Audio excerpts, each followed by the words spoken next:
So a lot of you out there have been wondering and asking us if the Pixel 10 Pro or the Pro XL is a worthy upgrade from the Pixel 8 Pro, but don't worry, I've got you covered. Let's get into it in this video. Do me a solid though first and hit that subscribe button. We are building an incredible community here and we want that to continue. So do me a solid, hit that button. Cheers. So if you have the Pixel 7 Pro, I'm going to address this straight away. With one more year of support available, I think it isn't a bad device. It is starting to show its age though, although it has been a decent phone in its own right. It has some problems that might be starting to become a little bit more irksome if you do have this. If you are using the Pixel 7 Pro and looking enviously over at the Pixel 10 series, I do think for that device, an upgrade is 100% worth it. You'll get lots of improvements that will improve your day-to-day experience. That is the bottom line. It has better connectivity, a vastly superior fingerprint scanner that is more reliable, and the whole package is just way more refined. Switching will not be a painful experience if you have the 7 Pro, nor will you regret it. I think it's a no-brainer. So yeah, if you have the Pixel 7 Pro, definitely make the switch to the Pixel 10 Pro or 10 Pro XL. Back to the Pixel 8 Pro though and the Pixel 10 Pro. Well, the biggest hardware change from the 8 Pro to the 10 series is the lack of soft corners, and it's obvious straight away when you see these side by side. Ergonomically, the Pixel 8 series I think was, at least in my opinion, vastly superior to the boxy Pixel 9 and Pixel 10 series, and with the case on I think it's actually a lot more pronounced as the Pixel 10 Pro has sharper corners and the cases are definitely bigger around the edges because of those flat edges. I think a lot of people do discount this when they go and look at a phone, but it is a reason to stick with a device because if it gets sore to hold, then you probably won't want to use it that often. Do the edges provide grip though? Well, they do, but there is something a little more compelling about those curves for a lot of people out there, myself included actually. Where you fall will ultimately depend on what you want from your phone. The rest of the design is much more of a remix. The camera bar on the Pixel 10 looks slightly different. It's more of an island here, and it's less prone to scuffs than the Pixel 8. That might be something to consider. Pixel Snap, as you probably were well aware, is the headline inclusion on the Pixel 10 series. And because you don't need to use third-party cases to throw on accessories on the back of it, they will magnetically secure to the back of your phone. I do think maybe this inclusion is somewhat overhyped, but I personally believe it's a great addition as more accessories to the Pixel phone series is always a good thing. And given how small the user base is compared to the biggest Android players, anything that we get extra on the Pixel lineup is always a good thing. Another big upgrade is the display tech, as the Pixel 10 Pro and Pro XL have frankly incredible screens, among the best in the industry. They get almost eye-searingly bright, but the adaptive tone I think definitely works better at tuning to lighting conditions in your environment, and it's something you instantly notice, or well, you might not instantly notice it, but you will notice it when using it. You get better contrast, better handling of reflections, and as I said slightly a moment ago, the ultrasonic fingerprint scanner and those enhanced speakers, that's something else you should consider here, are a fantastic setup. On paper, things don't look quite as pronounced though, I think, as they would in real life. The difference is definitely noticeable and it's quite obvious when you start using them. That said, the Pixel 8 Pro has a fantastic screen. It's by no means bad in any way, shape or form. It's actually still a very comparable, competitive and super screen to use day to day. And another cold hard truth though, when we start to look at the software and the performance of the devices, is that the new Tensor G5 chip isn't exactly a quantum leap even over the G3 that was, well, it's a phone that's 2 years old now, or 2 generations old. The actual performance gain is quite minimal from G3 to the G5. It is hard to defend that, but there are at least some noticeable benefits here and there. Firstly, things like image and video processing, at least when I'm using these, appear to be faster, but only marginally. Certain tasks that rely heavily on AI processing are also much faster than they were before. The addition of UFS 4.0 storage on only the 256GB and above variants of the 10 Pro and the Pro XL, which does start at 256GB anyway, is where you can start to see some major gains over the Pixel 8 Pro. Things load faster, apps can refresh quicker, and I do think the system does feel snappier when doing lots of things simultaneously, which you might do during setup, for instance.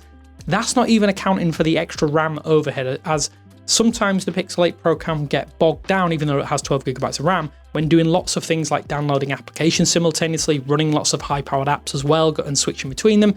This isn't quite as prevalent on the Pixel 10 lineup, but it isn't diminished entirely. But that is obviously an edge case that is not something you'll do all that often. When we start to look at gaming performance, because I have to address this here, it is almost identical. If you want to do this on your phone, I do think you're better served elsewhere if you need an upgrade. Maybe in the future we'll get Tensor chips that can compete with the best of Snapdragon in terms of raw performance, but for now, it's business as usual, and business as usual is pretty mid-tier in terms of gaming performance. Android 16 QPR1 though, I do think is the perfect showcase of what Pixels can do. And it is hard to ascertain if this particular build runs better on either phone, but logically it would be smoother on the Pixel 10 Pro over the 8 Pro. I just can't see a major difference when using these phones side by side, apart from obviously the application stuff and loading and all that kind of thing. So at least in the overall Android feel, you might not really be left that disappointed, as the jump isn't, I'd say, barely noticeable. It is barely noticeable. My personal gripe though is that the Pixel 8 series does run a little bit hotter than other phones out there, and that was a problem with older Tensor generations. You don't get that with the Pixel 10, so if you're worried about your phone overheating, yeah, the new devices don't seem to have those problems whatsoever. So if you're wondering about cameras, well, let's be clear for a moment. The entire rear camera system is almost identical spec for spec. For selfies though, the Pixel 10 Pro does slap the Pixel 8 Pro around with that 42 megapixel main sensor versus the 10.5 megapixels on the Pixel 8 Pro. So for the most part, there is no major differences apart from the selfie, as I noted. There is a bit more tuning. There's a new ISP, so I think that does help with processing, and some software tricks that do start to make the difference though. I think highlight control is handled a little bit differently between both these devices, and as you'd expect, zoom photos and video definitely favour the 10 series. There isn't a quantum leap though in overall photo quality, which is arguably one of the biggest disappointments for anyone that would potentially make that switch. Again, I do think that's testament to how good the Pixel 8 series, or at least the Pixel 8 series camera system has been. In many cases, you might actually prefer the older phone's stylized look rather than the sometimes overly processed Pixel 10 images, because yeah, sometimes they can look a little bit synthetic on the Pixel 10 versus the slightly more contrasty Pixel 8 series, which is something that Pixel devices over the past maybe 10 generations, it's crazy for me to say that out loud, have been known for. And with ProRes Zoom, let's just get into this for a moment. I think you can get some really cool shots, but there are times when I do think this effect can be a little bit too much. Personally, I don't think you should take photos at 100x no matter what phone it is. Instead, you will get better and cleaner images within, say, 20 feet at those higher zoom levels, so anywhere from like 30 to 50x, and let ProRes Zoom do its thing. I've been using it for wildlife photography a little bit here and there, and I think the effect is fantastic. The AI processing just fine-tunes at that sort of range rather than attempting to plug in all the gaps, and that's where you start to see these really weird images from that upper range and upper zoom levels. I do think it's kind of the tourist camera, but use it sparingly, as effectively small sensors can't capture every single detail. If this matters to you, I do think you will love this new function, and it might be a reason to upgrade. I don't think it's a sole reason to do. It is worth noting though that the Pixel 10 Pro does have more options for recording with the likes of video boost, so you can do 8K resolution here, and it has 24 frames per second frame rate, so they're supported. There's still no room for log video, which I know a lot of people are still disappointed about, but maybe that's something that Google can add in a future update. I'm not sure if it's hardware limited, but yeah, I'd love to see that on a Pixel phone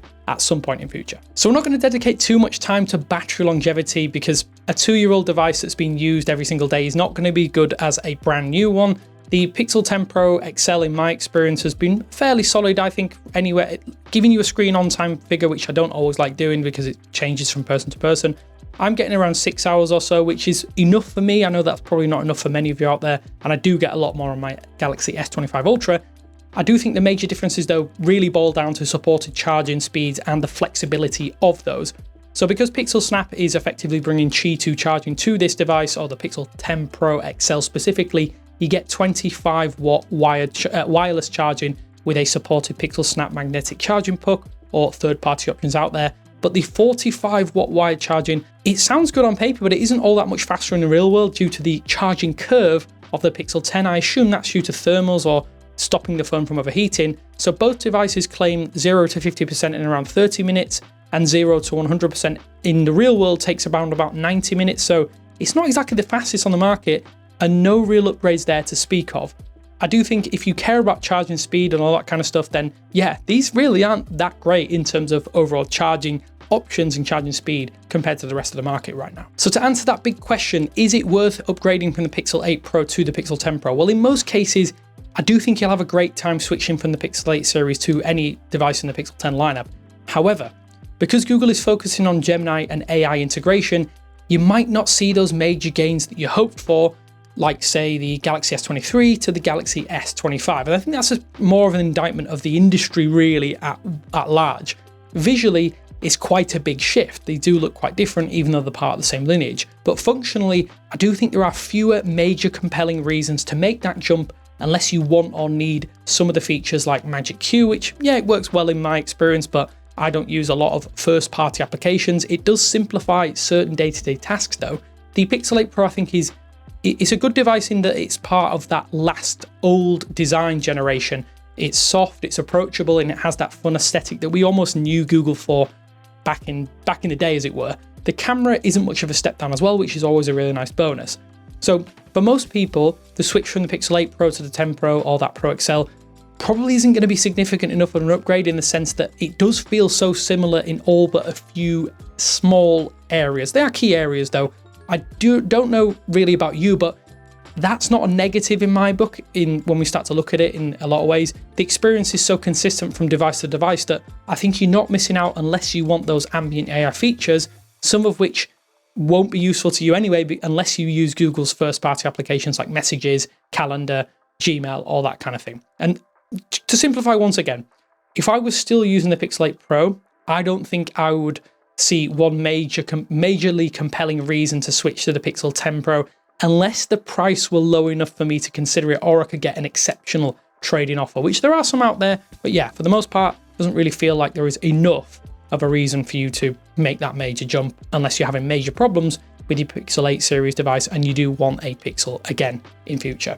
If there's any Pixel 8 Pro owners out there, honestly, I want to ask you what you think. I think if I didn't check out Android phones for a living and do this job, I would probably still be using that Mint Pixel 8 Pro. I bloody love that device. It's one of my favorite Pixels ever. I love it so much. It's such a fantastic phone.